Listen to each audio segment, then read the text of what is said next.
Hello বন্ধুরা, Argus time YouTube চ্যানেলে আরও একবার আপনাদের সকলকে স্বাগত। আজ আমি আপনাদের কাছে এমন এক ঐতিহাসিক তথ্য তুলে ধরব যা খুব কম জায়গায় প্রকাশিত হয়েছে এবং যা নিয়ে চর্চা বিন্দুমাত্র হয় না। আজ আমি আপনাদের কাছে সাঁওতাল বিদ্রোহের এক করুণ আর্তনাদের কাহিনী তুলে ধরতে চাইছি, যেটা হয়তো কোনো এক অজ্ঞাত কারণে জনসাধারণের কাছ থেকে লুকিয়ে রাখা হয়েছিল। হ্যালো বন্ধুরা, আমি এই মুহূর্তে দাঁড়িয়ে আছি আমজোড়া ব্রিজের ওই পাশটাতে আছে আমজোড়া ঘাট, ঐতিহাসিক আমজোড়া ঘাট। আমজোড়া ঘাটের ইতিহাস, আমজোড়া ঘাটের নাম আপনারা কেউই শোনেননি। যারা ইতিহাস নিয়ে পড়াশোনা করেছেন, যারা সাঁওতাল বিদ্রোহ নিয়ে একটু আধটু জানেন, তারা হয়তো বুঝতে পারবেন আমজোড়া ঘাটের গুরুত্বটা আর আমজোড়ার এই ময়ূরাক্ষী নদীর গুরুত্বটা। 1855 সালে সাঁওতাল সহ বিভিন্ন হিন্দু উপজাতি যারা সিদ্ধান্ত নেন যে দামিনী কুহ থেকে কলকাতার উদ্দেশ্যে তারা রওনা দেবেন এবং ইংরেজ সরকারকে উৎখাত করবেন, তাদের অনৈতিক কার্যকলাপ থেকে, তাদের শাসন ব্যবস্থা থেকে, তারা কলকাতা যাওয়ার পথে এই ময়ূরাক্ষী নদী পারাপার করেন এবং সেখানেই তাদের সঙ্গে এক খণ্ডযুদ্ধে লিপ্ত হন ইংরেজ সৈনিকরা।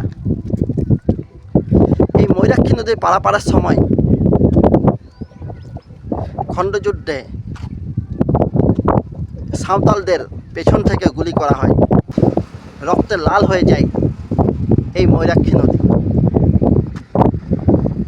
আজ এখানে ব্রিজ হয়েছে, কিন্তু সেই সময় পারাপারের একমাত্র রাস্তা ছিল নৌকো এবং নদীতে সাঁতার কেটে পারাপার হওয়া। সাঁওতালরা সিদ্ধান্ত নেন তারা নদীর প্লাবনেও সাঁতার কেটে নদী পারাপার করবেন, কিন্তু পেছন থেকে চলে ব্রাশ ফায়ার। সেই ব্রাশ ফায়ারে প্রায় 2000-এরও বেশি সাঁওতাল সহ বিভিন্ন উপজাতি মৃত্যুবরণ করেন। এখান থেকে অনতি দূরেই আছে দিগুলি গ্রাম, যে দিগুলি গ্রামে আছে সাঁওতাল কাটা পুকুর।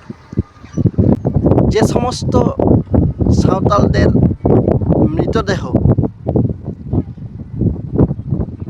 পাওয়া যায় এই ময়ূরাক্ষী নদীর থেকে, সে সমস্ত সাঁওতালদের মৃতদেহকে দিগুলি গ্রামের সাঁওতাল কাটা পুকুরে ফেলে দেওয়া হয়।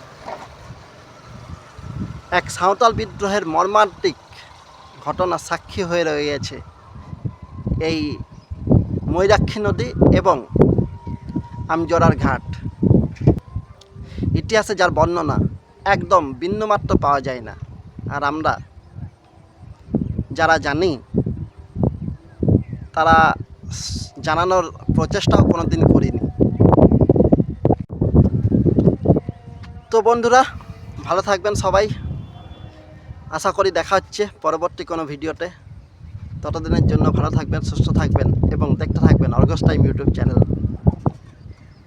দেখা হচ্ছে পরবর্তী কোনো ভিডিওতে।